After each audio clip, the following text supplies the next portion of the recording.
வணக்கம் தோழர், நான் உங்க லக்ஷ்மி. இன்னைக்கு நம்ம எதை பத்தி பேச போறோம்னா ஆங்கர், கோவத்தை பத்தி தான் பேச போறோம். அவன் கோவக்காரன் நிறைய சொல்லுவோம்ல, அவங்க ஏன் அப்படி கோவக்காரங்களா இருக்காங்க, எதுக்கு நம்மளுக்கு இவ்வளோ கோவம் வருது, அதை எப்படி கண்ட்ரோல் பண்றது, கண்ட்ரோல் பண்ணாம இருந்தால் என்னெல்லாம் ப்ராப்ளம் வரும், என்னெல்லாம் சைடு எஃபெக்ட்ஸ் வருங்கிறதா இந்த வீடியோவில் பார்க்க போறோம். நாங்கள் வீடியோக்குள்ள போகலாம். ஃபர்ஸ்ட் ஆஃப் ஆல், நம்ம லைஃப்பில் நிறைய கோவக்காரங்களை பார்த்துருப்போம், இல்லை கோவக்காரியை பார்த்துருப்போம். நம்மளுக்கு கூட நிறைய கோவம் வரும். அவங்கள ஒரு தடவை உன்னிப்பாக அப்சர்வ் பண்ணி பாருங்களேன். அவங்களுக்கு மெயின் ரூட்டாக என்ன இருக்குன்னா, அவங்களுக்கு ஃப்ரெண்ட்ஸ் இருக்க மாட்டாங்க. பெருசாக இமோஷன் ஷேர் பண்ணுறதுக்கு, இல்லை ஒரு கனெக்ட் பண்ணிக்கிறதுக்கு, நான் இருக்கேன்டா மச்சான், நீ என்கிட்ட என்ன வேணாலும் புலம்பலாங்கிற மாதிரி ஒரு சப்போர்ட், ஒரு பேக்ரவுண்ட், ஒரு ரூட், அந்த மாதிரி யாரும் இருக்க மாட்டாங்க. இப்போ எனக்கு என்ன கோவம் வந்தாலும், என்ன ஸ்ட்ரெஸ் வந்தாலும், என்ன ஆனாலும், எனக்கு ஒரு ஃப்ரெண்ட் இருக்காங்க, அவங்ககிட்ட போய் எல்லாம் புலம்பிடுவேன், அது பி ஃபைன். பட் இந்த கோவப்படுவாங்கல்ல, அவங்களுக்கு பெருசாக ஷேர் பண்ணுறதுக்கு யாருமே இருக்க மாட்டாங்க. சிம்பிளாக எக்ஸாம்பிளோட சொல்லப்போனால், இது ஒரு பாட்டில். இந்த பாட்டிலில் இவ்வளோ ஸ்ட்ரெஸ், இவ்வளோ டென்ஷன், இவ்வளோ காதல், இவ்வளோ இரிட்டேஷன், இவ்வளோ ரொமான்டிக் ஃபேண்டசிஸ், இவ்வளோ ட்ரீம், இது எல்லாத்தையுமே ஒன்றா வச்சு குலுக்கி விட்டால் எப்படி இருக்கும்? எல்லா இமோஷன்ஸும் மிக்ஸ் ஆகிடும் இல்லையா? அது எல்லாம் மிக்ஸ் ஆகும்போது சடனாக பாட்டில் ஓப்பன் பண்ணால் என்ன ஆகும்? அது தெரிச்சு ஒவ்வொரு வகையாக ரிஃப்ளெக்ட் ஆக ஆரம்பிச்சிடும். ஒவ்வொருத்தங்க அந்த இமோஷன்ஸை அழுகையில் ரிஃப்ளெக்ட் பண்ணுவாங்க. இமோஷன்ஸ் தேக்கி வச்சு கோவப்படும் போது அழுவாங்க, சந்தோஷமாக இருக்கும்போது அழுதுருவாங்க, சோகமாக இருக்கும்போது அழுவாங்க, ஒரு சின்ன படம் பார்க்கும்போது கூட அழுவாங்க. அது அவங்களோட இமோஷன்ஸை அவங்க வெளிக்காட்டிக்கிற விதமாக இருக்கும். அது ஒரு இமோஷன்ஸாக இருக்காது, மனசில் இருக்க எல்லா இமோஷன்ஸும் கலந்து எதனா ட்ராக்காக ஒரு இமோஷன்ஸை வெளியே வரதான். இந்த கோவக்காரங்களுக்கும் அதே தான். எல்லா எமோஷன்ஸும் மனசில் வச்சு வச்சு வச்சு யாருமே இல்லாமல் அது நம்மளுக்குள்ளே நாமளே பேசிக்கிட்டு நம்ம மைண்டுக்குள்ளே அவ்வளோ மெஸ் பண்ணிக்கிட்டு இருந்துட்டு அது சடனாக பாட்டில் ஓப்பன் பண்ணும்போது கோவங்கிற ஒரு விஷயத்தில் வெளிப்படுத்த ஆரம்பிச்சிருவோம். அது கத்துறதா இருக்கலாம், உடைக்கிறதா இருக்கலாம், இன்னொருத்தவங்களை திட்டுறதா இருக்கலாம், இன்னொருத்தவங்களை ஹர்ட் பண்ணுறதா இருக்கலாம். இந்த வகையிலெல்லாம் வெளிப்படுத்துவாங்க. ஒரு தடவை அப்சர்வ் பண்ணி பாருங்களேன், உங்கள் பக்கத்தில் இருக்கவங்க, உங்கள் கூட இருக்கவங்க யாருன்னா இருந்தாங்கன்னா, அவங்களுக்கு ஃப்ரெண்ட்ஸ்னு இருப்பாங்க, பட் யார்கிட்டையுமே பெருசாக ஷேர் பண்ணிக்கிறது, பெருசாக க்ளோஸ் ஆகுறது, அந்த 100% மனசு விட்டு நம்மெல்லாம் பேசுவோம்ல, அவங்க லைஃப்பில் அப்படி ஒருத்தங்க இருக்க மாட்டாங்க. அந்த மாதிரி ஆளுங்களுக்கு தான் இந்த ப்ராப்ளம் எல்லாம் வரும். அண்ட் இதில் இன்னொரு கேட்டகரியும் இருக்குது, சைல்ட்ஹுட் ட்ராமா. ஃபார் எக்ஸாம்பிள், என்னோட தாத்தா, என்னோட அப்பா எல்லாருமே கோவக்காரங்களாக இருந்திருப்பாங்க. எல்லாருமே தூக்கி போட்டு உடைக்கிறது, தெரிக்கிறது, திட்டுறது, கத்துறது, அந்த மாதிரி தான் இருந்திருப்பாங்க. அந்த ஃபேமிலியில் நான் வளர்ந்து நான் என்ன நினச்சிருப்பேன், ஓ இதுதான் நார்மல் போல், இப்படி தான் வாழ்க்கை இருக்கும் போல். எங்கள் அப்பா எங்கள் அம்மா கிட்ட கத்திக்கிட்டே இருக்கிறத பார்த்துட்டு எங்கள் அம்மாவை நானும் இப்படி தான் ட்ரீட் பண்ணணும் போல். எங்கள் அம்மா என்ன ட்ரீட் பண்ணாலும் ஷீஸ் ஃபைன் இல்லை, எங்கள் அம்மா கிட்ட நான் கத்துறேன், எங்கள் அப்பா எங்கள் தாத்தாவை திட்டுறாரு, அப்புறம் அது ஃபைன் தானே, எங்கள் அப்பா பண்ணுறாரு நானும் பண்ணுறேன், அப்போ நானும் திட்டுறேன். அந்த மாதிரி நம்மளுக்கே தெரியாமல் அது நம்ம தலைக்குள்ளே வந்துடும். இதுதான் நார்மல் போல், இதுதான் காதல் போல், அம்மா அப்பா அடிச்சுக்கிட்டே இருக்காங்க, கத்திக்கிட்டே இருக்காங்க, அப்பா கெட்ட வார்த்தையில் பேசுகிறாங்க, அடிக்கிறாங்க, அதுதான் நார்மல்னு நாமளும் அதை ஃபாலோ பண்ண ஆரம்பிச்சிருவோம். அது ஜெனட்டிக்காக வந்துக்கிட்டு இருக்கோம். எங்கள் தாத்தா பண்ணார், எங்கள் அப்பா பண்ணார், அடுத்து நான் பண்ணுவேன். அண்ட் இது இப்போ நான் பிரேக் பண்ணலன்னா அடுத்து என்னோடய ஃப்யூச்சரில் வரவங்க எல்லாருமே பண்ணிக்கிட்டு இருப்பாங்க. எனக்கு போகிற பாப்பாவாக இருக்கலாம், என்னோடய ஹஸ்பண்டாக இருக்கலாம், என்னோட நெக்ஸ்ட் ஜென்ரேஷனாக கூட இருக்கலாம். நான் இதை இப்போ ஸ்டாப் பண்ணாமல் இருந்தேன்னா இது அடுத்து கண்டினியூ ஆகிக்கிட்டே தான் இருக்கும். என்னால் முடியாதுன்னா யாராலையுமே முடியாதுங்கிறத நான் ஸ்ட்ராங்காக நம்புவேன்.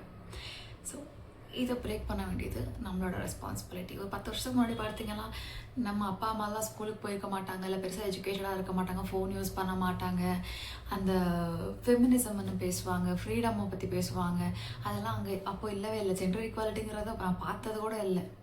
இப்போ எல்லாத்தையும் ஏதோ ஒரு ஃபேமிலியில் ஏதோ ஒரு சைல்டு நம்மளை மாதிரி ஒரு பையனோ பொண்ணோ தான் பிரேக் பண்ணி வெளியே வந்திருக்காங்க. அதே மாதிரி இந்த கோவங்கிற இமோஷனையும் பிரேக் பண்ண வேண்டியது நம்மளோட கடமை தான். நாம் கோவப்பட்டுருவோம், கத்திடுவோம், திட்டிடுவோம், முன்னாடி இருக்கவங்க, பக்கத்தில் இருக்கவங்க, கூட இருக்கவங்க எல்லாரையுமே ஹர்ட் பண்ணிவிடுவோம். பட் அவங்களோட அதிகமாக நாம் தான் ஹர்ட் ஆகும். அதனால என்ன ஆகுனா நம்ம நிறைய பேரை இழந்துருவோம். இந்த வார்த்தைங்கிறது ரொம்ப பெரிய வெப்பனுங்கன்னு எங்கள் அம்மா சொல்லுவாங்க. எதுனா ஒரு வார்த்தை விட்டோம்னா அதை ரிட்டன் வாங்கவே முடியாது. நம்ம ஒருத்தங்க மனசை ஈஸியாக கஷ்டப்படுத்திடலாம், ஒரு வார்த்தை சொல்லி கஷ்டப்படுத்திடலாம். அப்புறமா ஓ சாரி செல்லம், சாக்லேட் வாங்கி தரேன், பிஸ்கெட் வாங்கி தரேன்னா அப்போதைக்கு அவங்க ஓகே தான் இருப்பாங்க. பட் அவங்க அடி மனசில் அந்த பெயின் எப்பயுமே இருக்கும், உங்களுக்கு அந்த கில்ட் எப்பயுமே இருக்கும். இப்போ பாருங்களேன், நம்ம யார்கிட்ட கற்றுவோம்?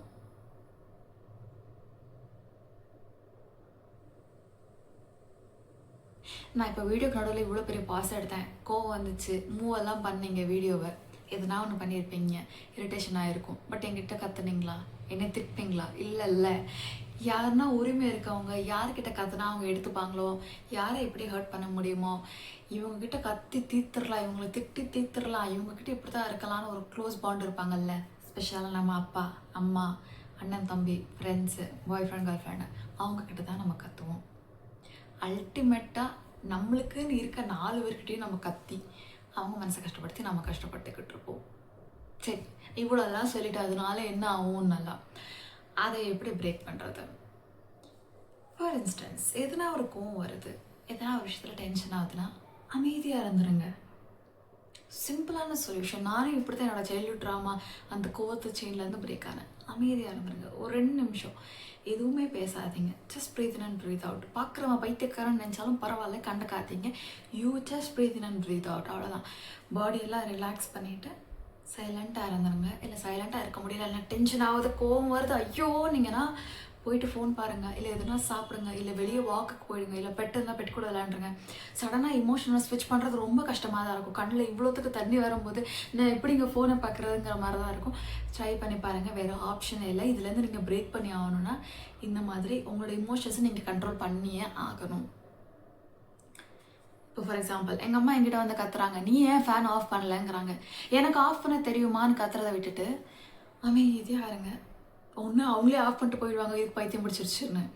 இல்லைனா நானே கொஞ்சம் ரிலாக்ஸ் ஆகிட்டு நானே எந்திரிச்சு போய் ஆஃப் பண்ணிவிடுவேன். அந்த 2 நிமிஷம் நம்ம இமோஷன் நம்ம கண்ட்ரோல் பண்ணோம்னா நாமளும் பீஸ்ஃபுல்லாக இருப்போம், நம்மளை சுற்றி இருக்கவங்க எல்லாருமே பீஸ்ஃபுல்லாக இருப்பாங்க. It's just a process of ending out. நீங்கள் கெட்டவங்களோ தப்பானவங்களோ இல்லை you don't deserve love, you don't deserve friendship, அந்த மாதிரியெல்லாம் உங்களை நீங்கள் கஷ்டப்படுத்திக்காதீங்க. நாம் பார்த்து வளர்ந்துருக்கோம், இதான் நார்மல்னு நம்பிட்டோம். இப்போ தெரிஞ்சுக்கோங்க, இட்ஸ் நாட் நார்மல். யார்கிட்டையும் கத்துற ரைட்ஸ் உங்களுக்கு இல்லை. யார் உங்ககிட்ட கத்துனாலும் அதை நீங்கள் எடுத்துக்க வேண்டிய அவசியம் இல்லை. கத்துறாங்களா நோன்னு சொல்லிவிடுங்க. உங்களுக்கு எப்படி வலிக்குதோ உங்களுக்கு சுற்றி மதி இருக்கவங்களுக்கும் அப்படியே தான் வலிக்கும்.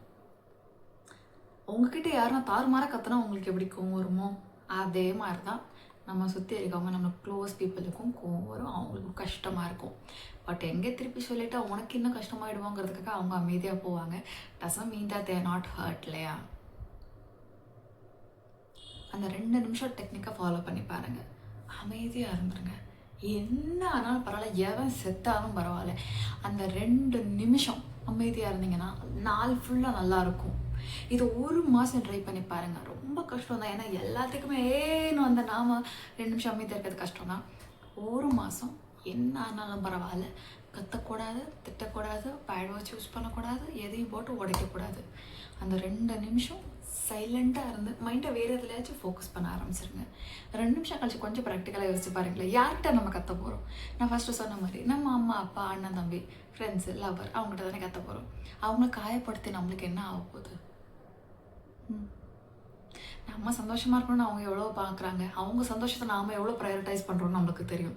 அவங்களுக்கு இது கொடுக்கலாமா, இவங்களுக்கு இது கொடுக்கலாமா, அவங்க இப்படி சந்தோஷமாக இருக்காங்களா, அப்படி சந்தோஷமாக இருக்காங்களான்னு அவங்க சந்தோஷத்தை பற்றி இவ்வளோ ப்ரையாரிட்டி கொடுக்குறோம். நம்ம அந்த 2 நிமிஷம் மியூட்டில் இருந்துட்டு யோசிச்சோம்னாலே யாருக்குமே வலி இல்லாமல் முடிஞ்சிடும். ஒவ்வொரு மாதம் ட்ரை பண்ணி பாருங்கள். இல்லை உங்களுக்கு யாராச்சும் கோவப்படுறவங்க இருக்காங்க, அவங்களுக்கு தெரியும்னா அதை குத்தி காமிக்கிற மாதிரியே நீ கோவக்காரி இதை பாருங்கிற மாதிரி சொல்லாதீங்க. இது ஒரு தடவை பாருங்கிற மாதிரி இந்த வீடியோ அனுப்பிச்சு வச்சு பாருங்கள். யார் லைஃபாச்சும் சேஞ்ச் ஆகுங்கிற நம்பிக்கையில் இந்த வீடியோ க்ளோஸ் பண்ணுறேன். பார்ட் 2 வேணும்னா கமெண்ட் பண்ணுங்கள். பாய்.